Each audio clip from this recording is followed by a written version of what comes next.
그럼 왜 생즙이냐? 하필 왜 생즙이냐? 야채라든지 과일을 직접 먹으면은 분해 3시간에서 5시간이 걸려요. 그리고 그 중에서 20%만 흡수가 돼요. 근데 이제 그 생즙은 섬유선을 뺀 거잖아요. 녹즙기로 야채를 갈아서 섬유질과 즙을 분리한 거잖아요. 저희는 이제 즙을 쓰는 거고. 근데 섬유질의 장점이 있어요. 이제 배변을 촉진시키죠. 근데 단점은 소화장애를 일으킵니다, 이게. 그리고 난치병에 있어서 에너지가 굉장히 많이 필요하는데 이거를 분해하고 소화하고 흡수하고 이런 데 에너지를 써버리는 거예요. 그 정작 병을 낫기 위한 에너지가 부족한 상황에서. 그 다음에 땅이 굉장히 고갈이 됐어요. 이제 여러분들 지금 생강차 이제 제가 나중에 사진을 보여드리겠습니다. 땅이 굉장히 진짜 문제가 많습니다. 지금 화학 비료랑 농약, 제초제 이런 걸 써가지고 지력이 많이 떨어져 있어서. 그래서 야채에도 필요한 그런 좋은 물질들이 굉장히 적게 들어있어요. 그래서 굉장히 많이 먹어줘야 돼요. 옛날에 먹었던 것만큼 보다도 지금 점점 더 많은 양을 먹어줘야 돼요. 그런데 그렇게 할 수가 없어요. 저희가 야채를 많이 먹는다는 게 참 어려워요, 솔직히. 그리고 조리 과정에서도 손실이 일어나고, 그리고 20, 30대에서는 25% 감소하고 30, 50대에서는 50% 감소하고 60대에서는 75%로 인체 효자가 감소합니다. 그리고 암 환자들, 난치병 환자한테는 대량의 비타민, 미네랄 효소가 빨리 공급돼야 되고요. 그리고 제가 밀싹을 먹으라고 하면 거의 다 하시는 말이 있어요. 분말을 먹으면 어때요? 이렇게 얘기를 하거든요. 분말을 먹으면은. 제가 그래서 마음이 약해져서 그래 한번 드셔보세요. 분말도 한번 뭐 효과가 있다고 하니까 드셔보세요. 이렇게 하는데 한 번도 제가 그 분말을 써서 환자가 잘 치료됐다라고 한 경험을 한 적이 없어요. 죄송하지만은. 근데 밀싹즙을 먹는 사람들은 다 낫거든요. 그래서 제가 이제는 제가 더 이상 타협을 안 해요. 절대로 분말은 효과가 없습니다. 딱 단언해요. 저와 치료하려고 하면은 분말 얘기하지 마십시오. 딱 이렇게 얘기하거든요.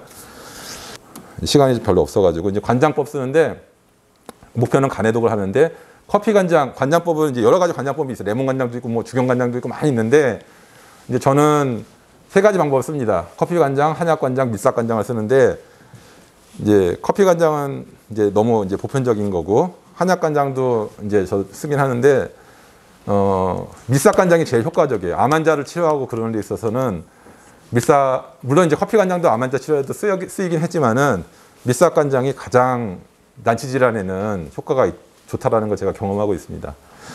그 이제 관장할 때는 빼는 거니까 수분과 전해질과 이런 것들이 소실되거든요. 그때는 꼭 야채, 과일, 생즙, 밀싹즙 이런 게 필요합니다. 그러면은 이제 환자들이 물어보는 게 뭐냐면은 관장을 하면은 내가 관장을 안 하면은 대변 못 보는 게 아니냐, 무력해지는 게 아니냐, 장이 무력해지는 게 아니냐, 그렇게 질문들 다 하시거든요. 절대 안 그러셔도 돼요. 저도 스스로 저도 오랫동안 관장을 하고 있는데 전혀 그런 부작용이 없어요. 이제 사정이 있어서 못하게 됐을 때 자발적으로 대변을 보거든요. 다른 환자들도 마찬가지고 절대로 장 무력증이 오지 않습니다. 맨발 흙길 걷기. 진짜 이거는 국민운동으로 이거는 정말 많은 분들이 하셔야 돼요. 이게 건강보험 재정을 아낄 수 있고 난치병을 예방하고 이게 굉장히 좋은, 돈 하나도 안 들면서 자연도 보호하고 그러면서 이제 굉장히 좋은 운동입니다. 이 효과는 이제 지압 효과. 이 발은 전신의 축소판이에요. 전신의 모든 기관들이 대응이 되고 경락의 출발점과 마침점이 됩니다. 그래서 맨발을 걷고 있으면은 침을 막고 있는 거랑 똑같은 효과를 내는 거예요. 그냥 걷는 것만으로도, 자기 몸무게만으로도. 그래서 환자분들이 맨발 걷고 나면은 피곤한 게 사라진다고 해요. 그리고 잠을 잘 잔다고 해요. 맨발 걷기를 하고 나면은. 그다음 접지 효과. 신체 대사 과정 중에서 활성산소가 생기거든요. 어쩔 수 없이 생기거든요. 근데 그것들이 심해지면은 염증을 일으켜서 세포 주식을 다 파괴합니다. 그래서 그게 문제가 되고 만성적 염증이 암이라든지 난치병의 원인이 되잖아요.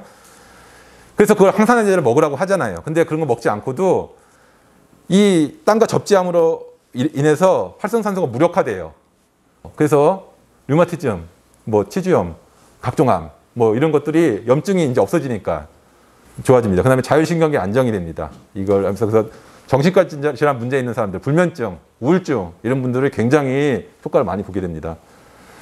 이게 엄지발가락에 뇌가 다 몰려 있거든요. 그래서 퇴행성 뇌질환, 파킨슨, 치매 이런 거에는 꼭 하셔야 돼요.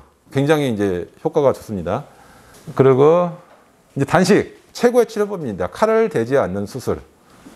한의학에서는 옛날부터 기생충을 죽이려고 이제 이 방법을 썼었어요.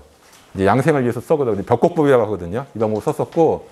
근데 단식에 제가 아까도 이제 얘기하는 중에 이제 한번 질문하셔가지고 얘기하는데 여러 방법이 있습니다. 근데 저는 생즙 단식을 권합니다. 가장 부작용 없고 가장 효과가 좋은 방법이 생즙 단식입니다.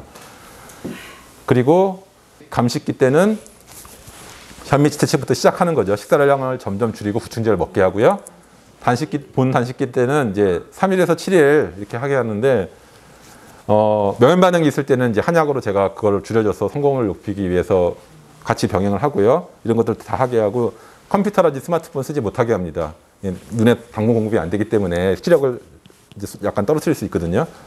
그리고 보식기가 굉장히 중요한데, 식욕이 막 땡겨요. 단식기 때 막 먹고 싶고 그러잖아요. 그래서 보식기 때 막 또 먹으면 이제 큰일 나는 거예요. 위장을 망치는 거예요. 그리고 요요 현상 불러일으키고. 그래서 그때는 과식을 절대 안 하게 하고, 처음에는 이제 미음이라든지 히포크라테스 스프라든지 이제 이런 식으로 하다가 죽을 그 다음에 이제 먹게 합니다. 그래서 보식기는 저는 단식기에 2배를 두거든요. 그리고 이제 소화 기능을 좋게 하는 한약을 같이 처방합니다. 그리고 건더기 있는 음식을 최대한 드시지 않고요. 지금 여러분들은 이제 드셨던 이 생강차가 어디서 나온 거냐면은, 이제 이분이 유기농 생강을 이렇게 키우시는 분이에요. 이분의 생강밭입니다. 중요한 것은 여기 볏짚이 보이죠, 땅에. 볏짚이 보이고, 그러니까 볏짚으로 멀칭을 한 거죠.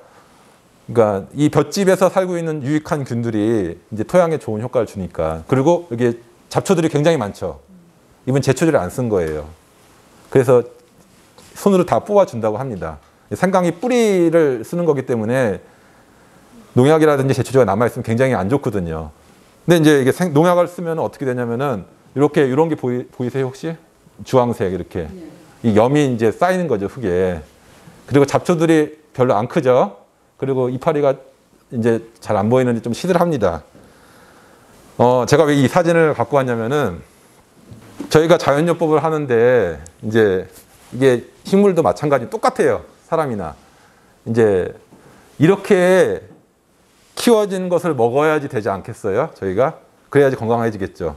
근데 이런 식으로 화학적으로, 인공적으로 만들어진 것이 정말 식물에도 이렇게 안 좋게 하는데 사람 보면 어떻게 될 것이냐. 그거는 사실은 저희가 지식이 없어도 눈 감고 딱 조금만 생각해 보면 알 수 있습니다. 본능적으로. 그래서 여러분들 이제 어떻게 잘 들으셨는지 모르겠는데, 이상으로 저 강의를 마치겠습니다. 네.